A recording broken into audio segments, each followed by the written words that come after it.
нас уважаемый старейшина Агдас Хусейнович Бурганов, академик, почетный академик Академии наук Республики Татарстан, профессор РГГУ. Не только преподавал, но и боролся за наш народ и вообще за другие народы.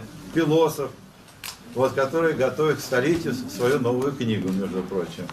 Агдас Абы, прошу вас. У меня прямая цель была удивить слушателей постановкой вопроса. Однако у вас столько проблем, что вас удивлять невозможно. Даже если будет очень удивительный вопрос, у вас мышление занято уже давно национальными проблемами. Тем более, что таких проблем уйма, более чем достаточно.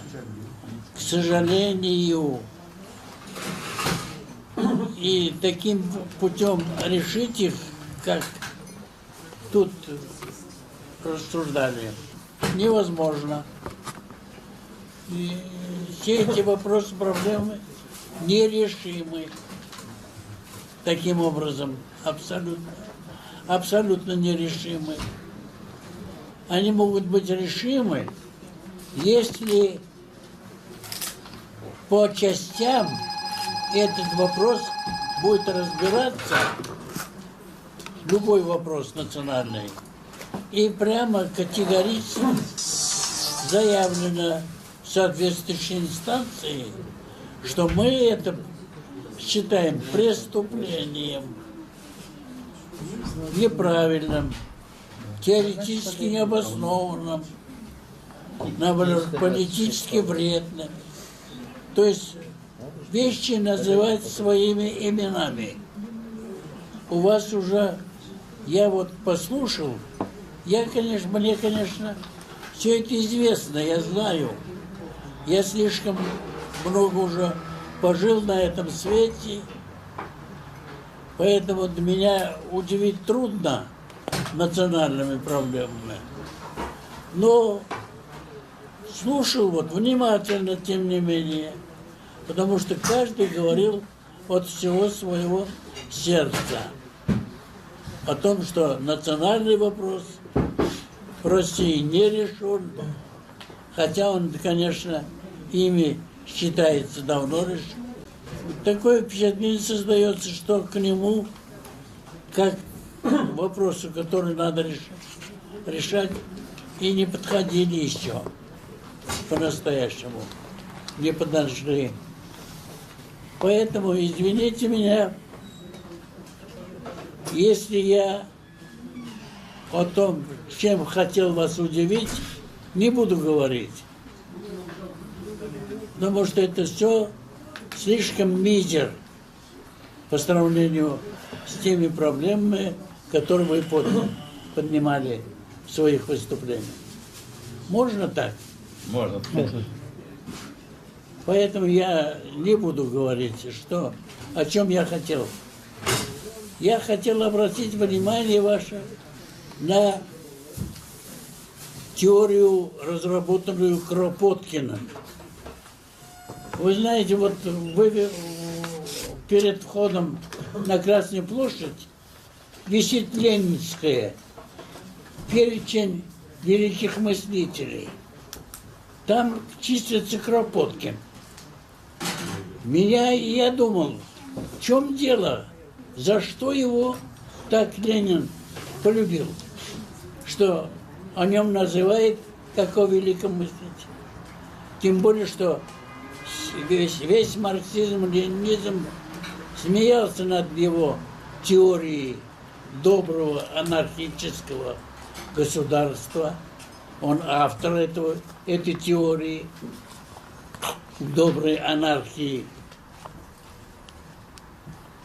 И пришел к выводу, что он дал формулу всеобщего принципа всеобщей взаимопомощи. Вот он сказал, таким образом сформулировал, что маленькая птичка, которая чуть, может быть, больше мухи своим размером, она объединяясь со своими подругами, решает, изгоняет со своей территории любого хищника, хотя бы и орла. Это вот птичка, которая размером своим не выше мухи. Взаимопомощь. Вот, между прочим, о чем я хотел говорить. И если бы татары поняли это положение, рассеянные по всему миру татары, если бы они сумели объединиться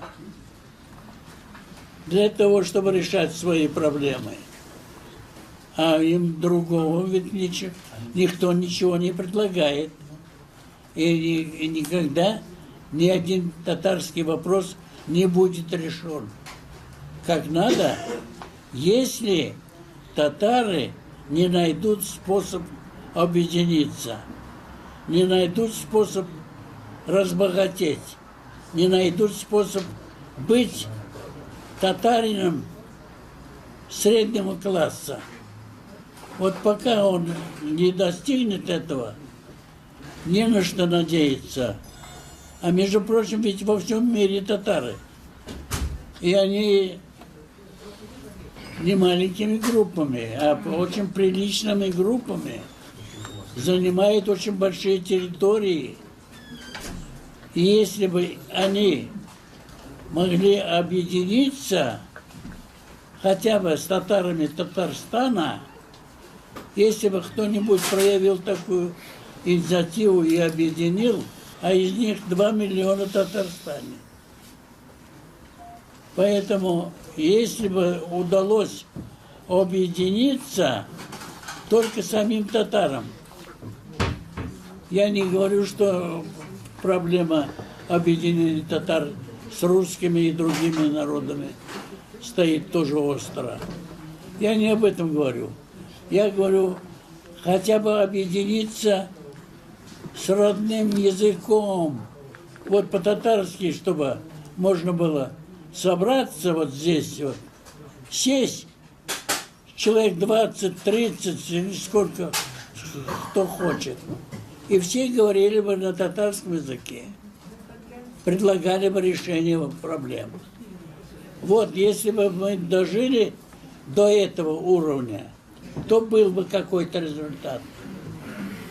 Но, к сожалению, принцип взаимопомощи не для татар писан. Кропоткин его создал, видимо, для русских, для других народов. Принцип взаимопомощи, как решающий принцип.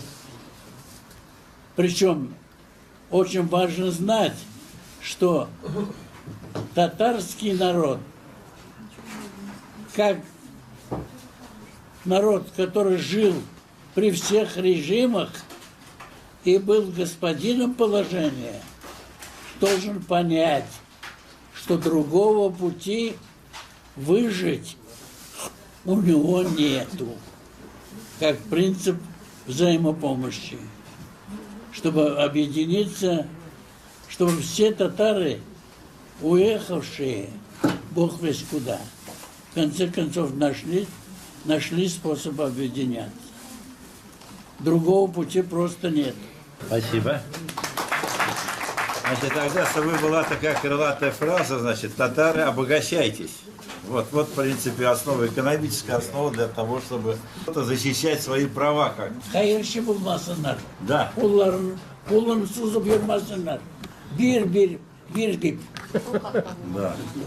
И под татарами надо понимать обобщенные понятия. Понимаете, раньше татарами называли целый ряд народов. Я бы хотел сказать правильно. И вот говорить, что тюрки или татары, в принципе, это, наверное, синоним, а для России, скорее всего, это татары название, это общее, тюркских народов. Ну вот караванные пути, да, шелковый путь большой там у нас есть и так далее. Посмотрите, кто жил на шелковом пути. Одни тюркские народы. Да? На Кавказе это были кумыки по долинам расположенные, да? Здесь татары, узбеки и до уйгур на Дальнем Востоке. Вы представьте себе, практически общий язык, общая культура, да? По этим торговым путям проходили не только товары, но и шла цивилизация. Шли религии, верования и так далее. И опять-таки, для того, чтобы торговля шла нормально, там была налажена дисциплина определенная. Таким образом, в черте татарского народа, во-первых, значит, как бы и многонациональность находится, так? Находится уважение к закону, прежде всего. Так? Вот у нас же есть термин «служивые татары», да? Ведь это не просто так. Татарин любит трудиться с утра до вечера, и он уважает закон. Это его национальная черта, на самом деле. Первые законы, опять-таки, устав – это же татарское слово.